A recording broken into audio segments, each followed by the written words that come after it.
हरियाणा सरकार जो है बहुत महत्वपूर्ण काम कर रही है। इसी श्रृंखला में उन्होंने जो ये हरियाणा ग्रंथ अकादमी की स्थापना की है, जिसमें विभिन्न भाषाओं के साहित्य को प्रकाशित किया जाता है।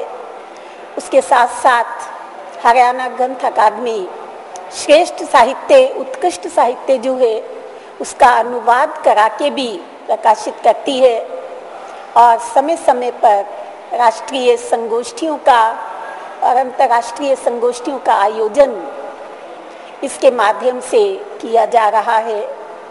और वैसे भी हम देखते हैं कि सभी अकादमियाँ जो हैं कार्यरत हैं। भाषा और साहित्य को समृद्ध बनाना ही सरकार का, हमारे साहित्य का, हमारी अकादमियों का उद्देश्य है। वास्तव में साहित्य संवेदनाओं का, जज्बातों का लेखा जोखा है और साहित्यकार संवेदनाओं की अभिव्यक्ति करता है। जहाँ तक राष्ट्र का संबंध है, साहित्यकार की कलम में बहुत ताकत होती है जो कि एक तलवार में नहीं होती। जो चीज है उसको स्वीकार्य बनाने के लिए सबसे पहली अवस्था अवेयरनेस, जागृति है। जागृति के लिए इस प्रकार के आयोजन, सम्मेलन है, संगोष्ठियां, कॉन्फ्रेंस है, सिंपोजियम बहुत आवश्यक है। और साहित्य का समाज को एक दिशा देने का काम करता है। साहित्य का समाज को एक रोशनी देने का काम करता है, एक दिशा दिखाता है, सभी स्वार्थों से परे होकर। कहते हैं कि कुछ रोशनी औरों को भी अता हो तो कोई बात है। मानव जी, कुछ रोशनी औरों को भी अता हो तो कोई बात है, अपने घर को तो सब रोशन किया करते हैं। क्यों ना साहित्य का औरों को रोशनी दिखाता है, वो देश को आगे ले जाने के लिए भी कहीं ना कहीं साहित्यकार एक दिशा दिखा सकता है। क्योंकि आज हमारा समाज बटा हुआ है, कहीं ना कहीं जाति के नाम पर, वर्ण के नाम पर, धर्म के नाम पर, रंग के नाम पर, धनी निर्धन, हिंदू मुसलमान, सूफी सैयद, पता नहीं कितनी दीवारें अपने घर में खड़ी कर। तो आज इन दीवारों को खत्म करने में सबसे बड़ा योगदान रहेगा वो साहित्यकार करेगा, क्योंकि बाकी समाज के पक्ष धीरे धीरे कमजोर होते जा रहे हैं। साहित्यकार पर कोई बंदिशें नहीं है। हम पर ये समाजवाद जो बाजारवाद और उपभोक्तावाद है, ये कहीं ना कहीं हावी होता जा रहा है। इसको दूर करने का काम कर सकता है तो इन सब चीजों से निर्लिप्त होकर साहित्य कार्य कर सकता है। कि राजनीति जब जब भटकेगी तो साहित्य उसे सहारा देगा।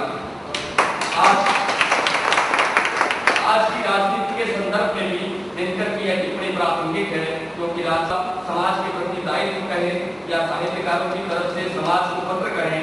एक शायर ने कहा, किसको विकृति के रिश्ता टूट जाए या निभे, किसको आमंत्रित करने के लिए मैं धन्यवादी हूँ। नई सुबह जनचेतना समिति हरियाणा का, हरियाणा ग्रंथ अकादमी का डॉक्टर मुक्ता जी, निदेशक हरियाणा ग्रंथ अकादमी पंचकुला, मेरे अजीज रामदास मानव जी, बड़ी साहित्यकार, और वो उसके विरोध में खड़े हुए। हमने सभी धर्मों को बराबर माना है और यहाँ पर एक नया बखेड़ा खड़ा कर दिया गया है। पॉलिसी शुरू की गई है जिसमें आरक्षण की स्थिति चली, उसमें हमारी राष्ट्रीयता की दौलत करोड़ों में बढ़ गई है। पूरे सालों में कितनी फिक्र है उनको। जनता के पास कोई अल्टरनेटिव नहीं है। जनता का विश्वास अब वोट मांगने के लिए फिर आ गए लोग। उन्होंने बड़े सादेपन से जवाब दिया कि देखो, पहली बार ऐसा मैंने खर्च किया था, उसको भी मैंने रिकवर। अब अगर आप मुझे वोट नहीं देते तो नुकसान आपका होगा, क्योंकि नया जो आदमी आएगा वो फिर से वही से शुरू करेगा। तो क्रेडिबिलिटी जो है वो नेता खत्म कर रही है। क्रेडिबिलिटी धर्म गुरुओं में भी खत्म हो रही है।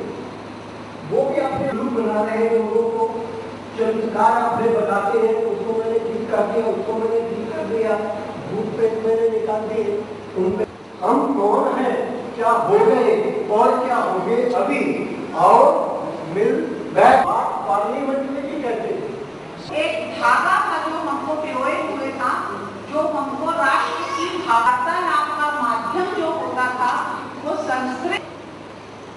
और वहाँ ये प्रश्न उठने भी बहुत स्वाभाविक है कि एकता, जब हम खुद ही इकट्ठे नहीं है